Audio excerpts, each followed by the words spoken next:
Coming up on today's show, one of the longest tenured New York Giants beat reporters said he thinks Saquon Barkley is going to leave the New York Giants in free agency. We'll break that down around the corner. Also, there's some rumors coming out that the New York Giants could be cutting Darren Waller.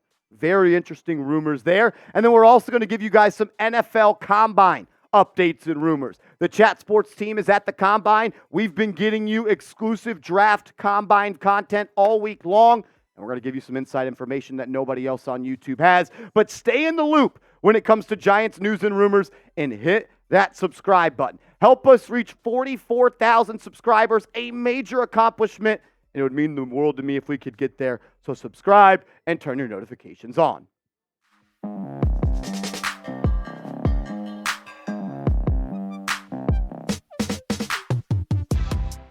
You're watching Giants Now by Chat Sports. I'm your host, Marshall Green. And according to Art Stapleton, one of the longest tenured and most trusted insiders that covers the New York Giants, said this: I think Saquon is going to be elsewhere next season. And Art Stapleton is not a clickbait guy. Art Stapleton is not a shock wave tweet sender, or he doesn't say things to get a reaction. He's only saying it if he truly believes it. And I think he may be right. How much would it take to keep Saquon Barkley? I think somewhere around $10 to $12 million per year. Pro Football Focus said about a 3-year, $36 million deal that includes $20 million guaranteed. What's interesting to me is if you go back to the NFL Combine, where we put a video out, Joe Schoen said his value for Saquon Barkley has not changed. It has not changed. He said he values Saquon Barkley the same. They offered him multi-year contracts last year. Will they do it this year? They're supposed to meet at the Combine this week. I think we may get a clearer picture on where he may be playing football coming up soon. I am starting to feel like, though, that Saquon Barkley may have played his last downs as a New York Giant. I said it in a video earlier this week that my head and my brain tells me that Saquon Barkley is gone.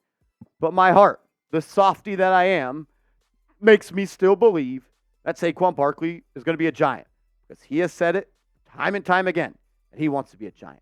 And I know that John Mara wants him to be a Giant. And when two sides want the same thing, and if they truly, truly want it, they will sacrifice to get it done.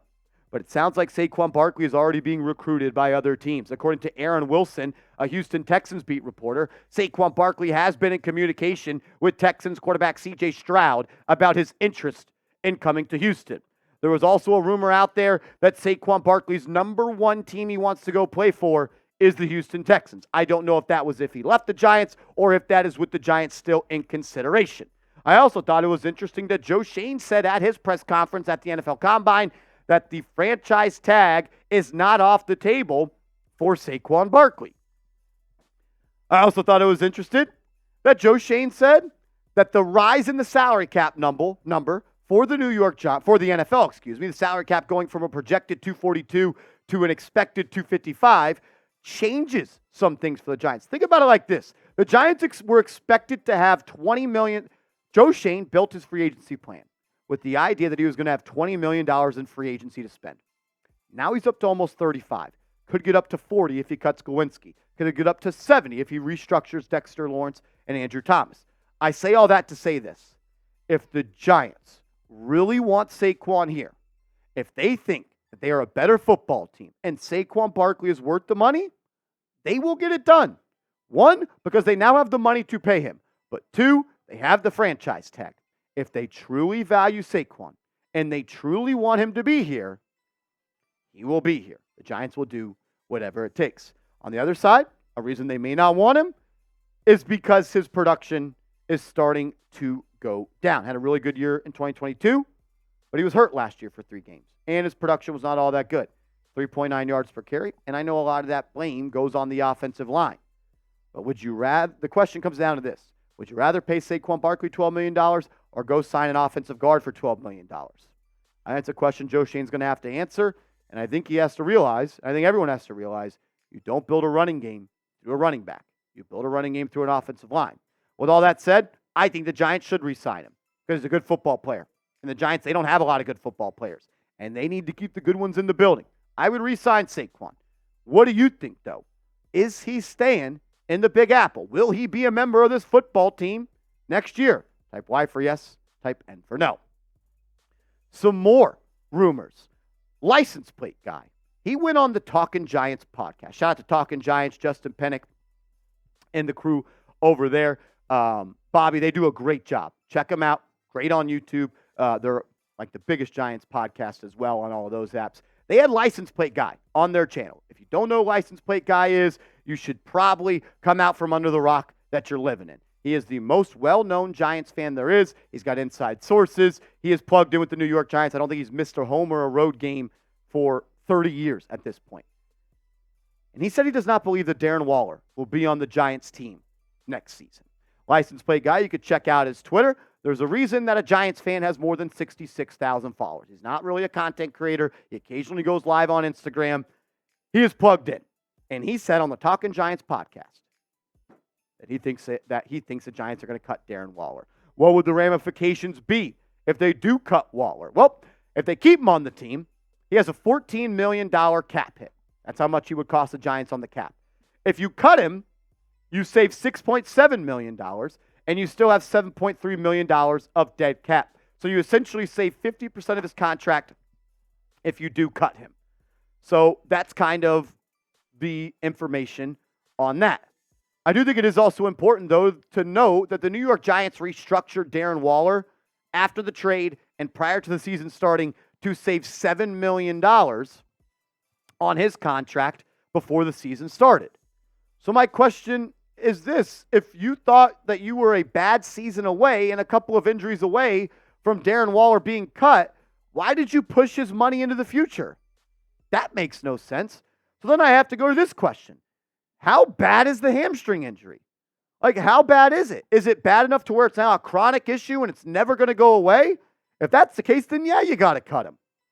But cutting Darren Waller after one season and restructuring his contract to put more money into the future to make the ramifications of cutting him more impactful for your football team, and you gave up a third-round pick for him, that is asset mismanagement.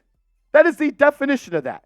That means you would have traded a third-round pick for 1 year of inconsistent play for a tight end and then a dead cap hit of $7 million on your team. That, my friends, is asset mismanagement. For me, I would keep him for the simple fact of hoping that he can stay healthy. Are you going to go use that $7 million to get another tight end? If so, sure. But he could be injured as well. Did he look great down the stretch? No. Does he look nearly as explosive? No. But I go back to the offseason. I go back to the summer where he was dominating in Giants training camp and in the preseason. I'm willing to bet on that.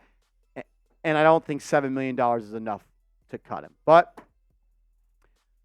license plate guy, he ain't just making stuff up. K for keep, C for cut. Let me know what you would do with Waller. Coming up around the corner, we have verified at the NFL Combine with our Chat Sports team there that the Giants are meeting with multiple players, as they are expected to. But we've got the names of those guys because we are the only channel that covers the Giants at the NFL Combine.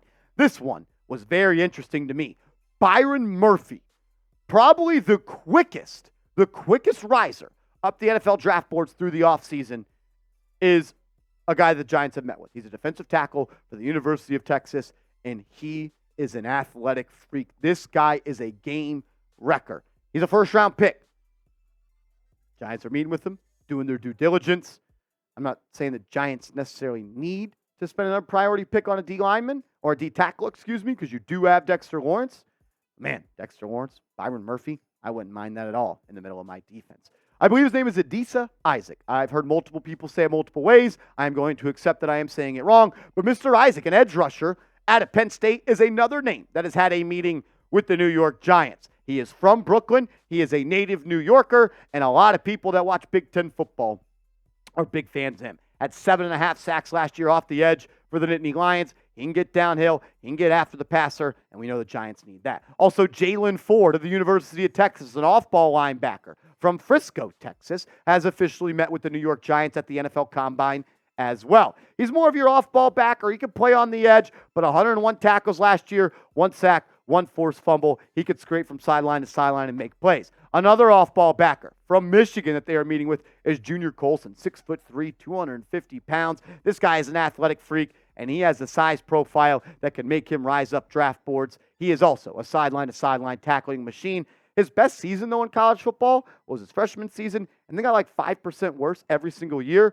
Not sure what the reason is for that, but he's also a really good player, and maybe he's a target for the Giants in the second or third round. Another edge rusher that the Giants have met with is Braden McGregor, the edge rusher for the Michigan Wolverines as well. 6'6", 267 pounds, 4.5 sacks last year for Michigan.